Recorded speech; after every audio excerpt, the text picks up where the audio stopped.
All right, on that note, I'll just open it up and yeah, listen, we're on obviously the Raiders, and it's a big week. It's a rival week, so we're fired up about that, and another home game, which is good.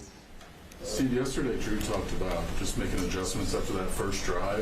It seems like that's been a consistent thing with you guys. Is that based on what you're seeing, but also, like, I assume you got to have the guys that can sort of change on the fly? I would put it right back on them, Sam. Like we're very fortunate, we being the whole defensive staff, in that we have real cerebral guys. I mean, Drew's right up there, Nick. I mean, they come over, they see things, feel things, hear things out there that I can't hear.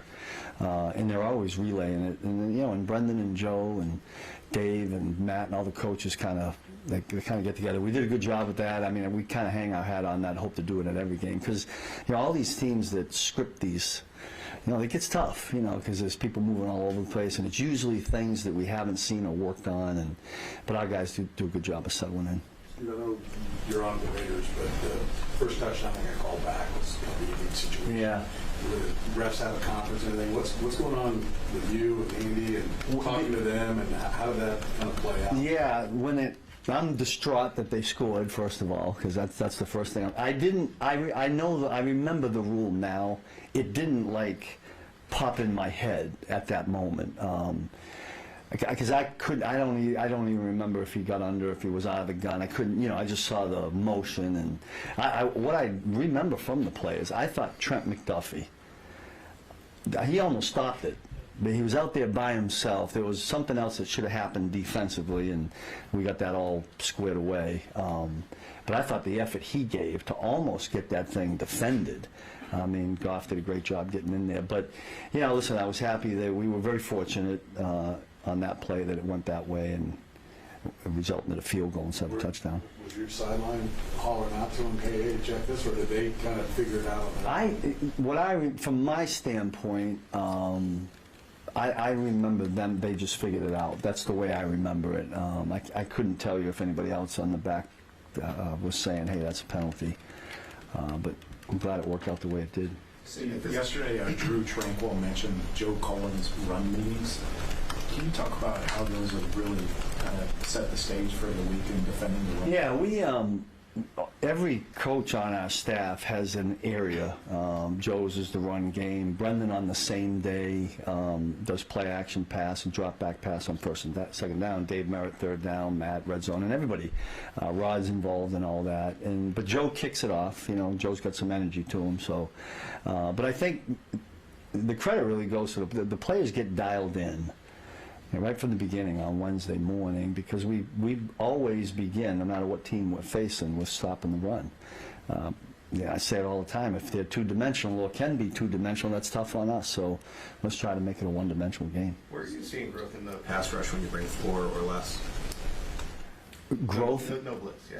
How you evaluate? Well, yeah, I mean, I thought as the game, I think Andy might have mentioned this, but as the game wore on, and this, because I thought Detroit did a good job early, where we didn't get some pressure. They decided that one drive where they were just going to throw it, and they had some success, and he maybe had a little more time than we really wanted. But I thought as the game got rolling and our guys got used to who they were going against, I thought it got better. So hopefully it'll keep going like that. Hopefully we can begin that way. How much of that was the you talk about complementary football, and obviously you guys are getting stops and them off the field, and he can be maybe a little more conservative or put it back, but when the offense gets going and then you get that, you basically got to double score. I mean,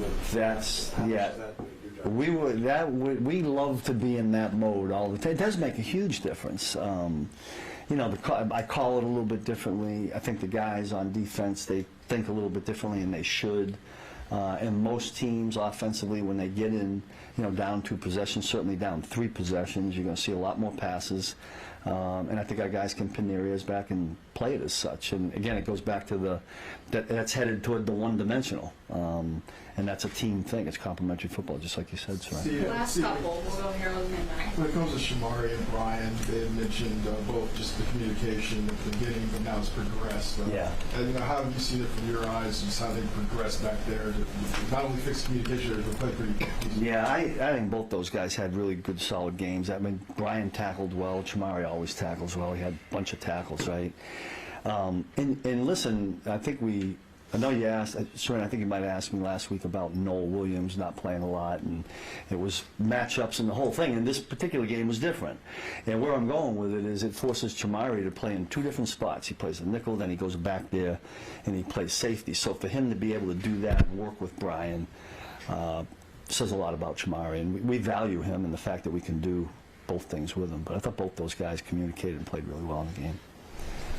In that tackle spot next to Chris, especially, how do you feel like Derek has been kind of handling that since he came back? Yeah, I rely heavily on Derek with regards to.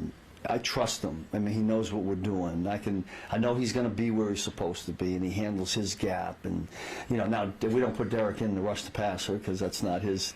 But I think for what we're asking him to do, I think he's done a solid job for us. And we need that from those inside guys. I mean, you guys see it during the game. I mean, Chris can't be out there every down. So at some point, Joe's got to give him a break, and then the next 2 guys that go in there got to kind of hold the fort down until Chris gets back in there. Thank you, Coach. Okay, good. Had to bring it up, huh?